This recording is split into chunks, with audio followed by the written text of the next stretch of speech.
Hi guys, welcome back to my channel. If you're joining for the first time, my name is Natoya.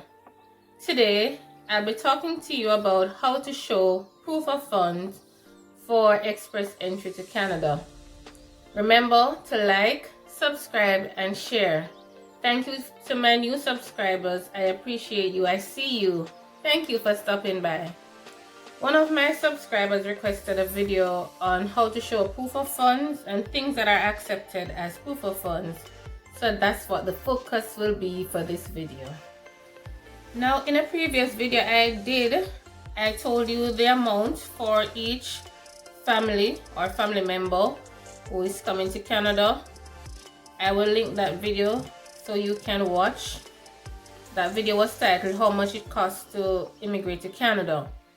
Now this amount, it changes each year, and so it's important to keep checking the CIC website so that you have updated information on the amount that is required. Who needs to provide proof of funds? Now, if you are applying through the express entry, then you need to provide proof of funds.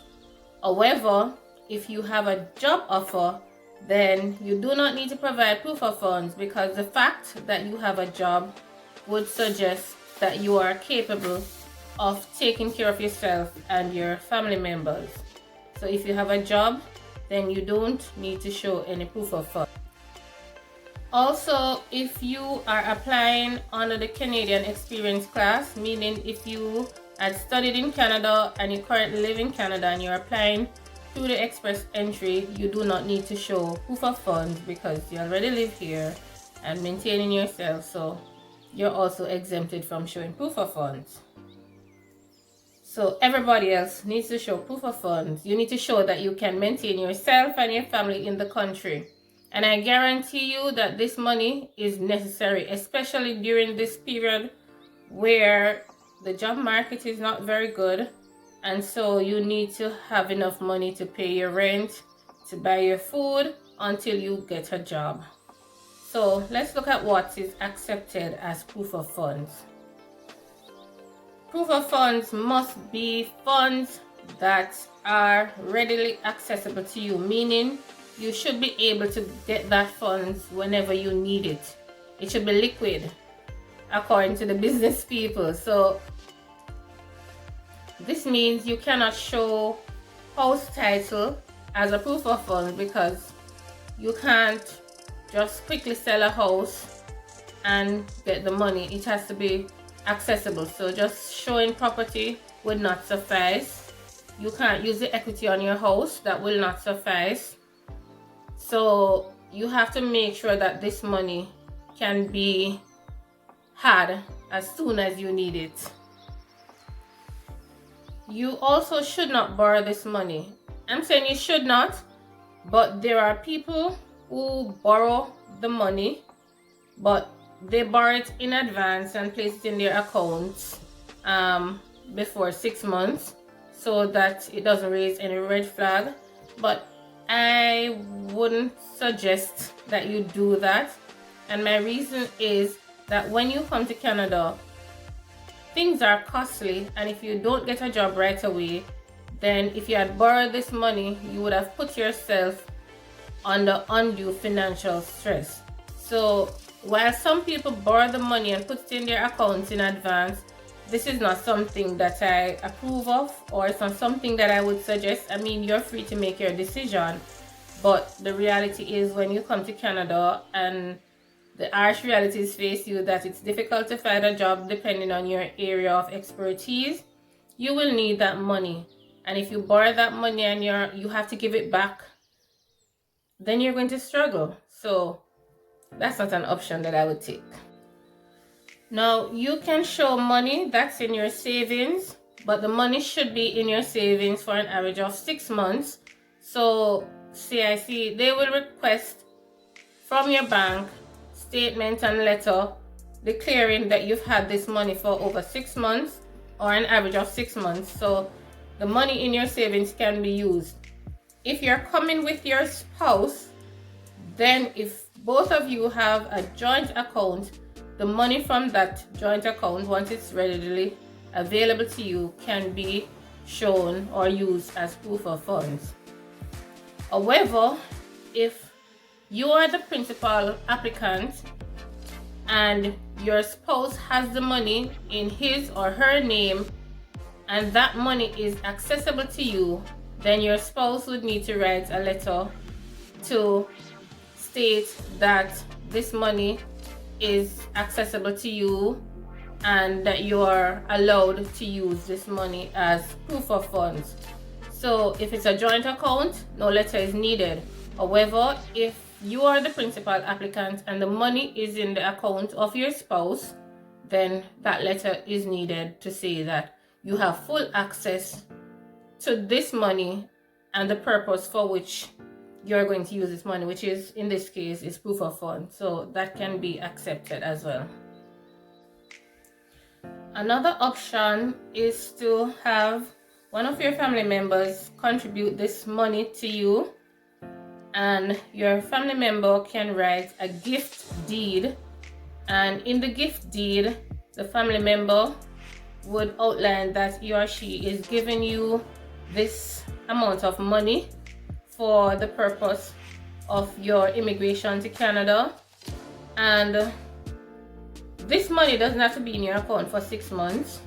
If it's deposited in your account, then you need to have a letter of explanation to explain that this money was given to you by a family member, and the family member can write a gift deed, and you can get a notary public to sign your gift deed or a justice of the peace to sign your gift deed to say that your family is gifting you this money and will not require it back.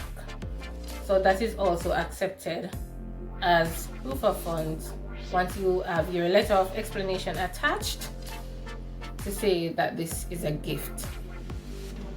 The money that you're going to show in your savings, your bank must issue a letter. Now that letter must have the official letterhead of your bank, the address of your bank. It must also have your name, your account number, the date your account was opened, the bank's contact information such as the address, the telephone number.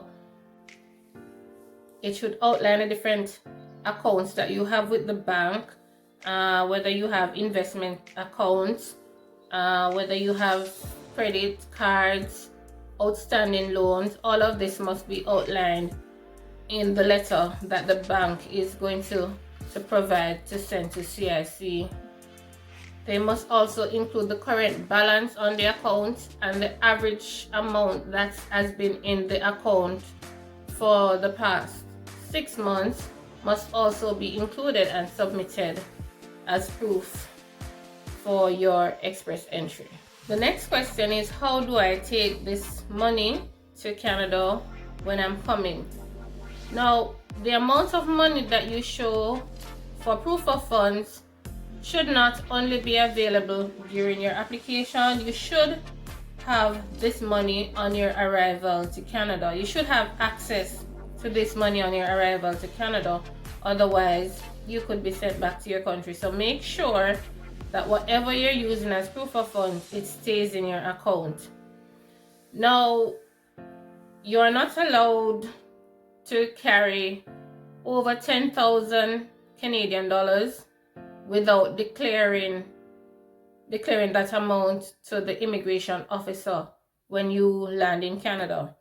So if you're taking over $10,000, you must say to the immigration officer that this is the amount that you are carrying. You must declare it. Now, you can take your money you can take it in cash, you can use a bank draft, you can use traveler's check, or there are some persons who have opened accounts in Canada from outside of Canada and they've transferred their money. I never pursued that option, so I don't know much about that option. But what I did in my case, I brought some amount of cash and I also got bank drafts. But what I did, I was coming from the Cayman Islands and I asked them to write my bank draft in Canadian dollars, so it was much easier to access the money in the Canadian dollars when I came. It doesn't mean that you have to do that. I just chose to do that. So you can request a bank draft, but even if you are carrying a bank draft and a traveler's check, you still need to declare to the immigration officer that this is money that you do have. It's very important. Failure to declare and it is found that you have more than the $10,000, then this money can be taken away from you. So it's very important that you declare the amount that you have. You also do not need a specific bank. Any bank that you save your money with can issue the letter. If you have investment accounts, you can receive the letter from your investment banks.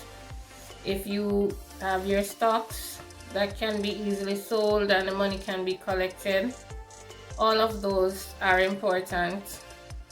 When you land, you can also show documents outlining capital gains, stocks, bonds.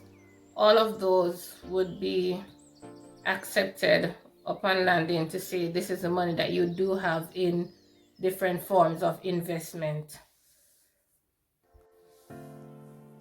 I must also say that if you have applied through the Express Entry program and you applied for yourself, your spouse, and your children, but if your spouse or your children is not coming with you at the same time, you still need to show proof of funds to cover maintenance of everybody that's included on the application, whether they are coming with you at the same time or not.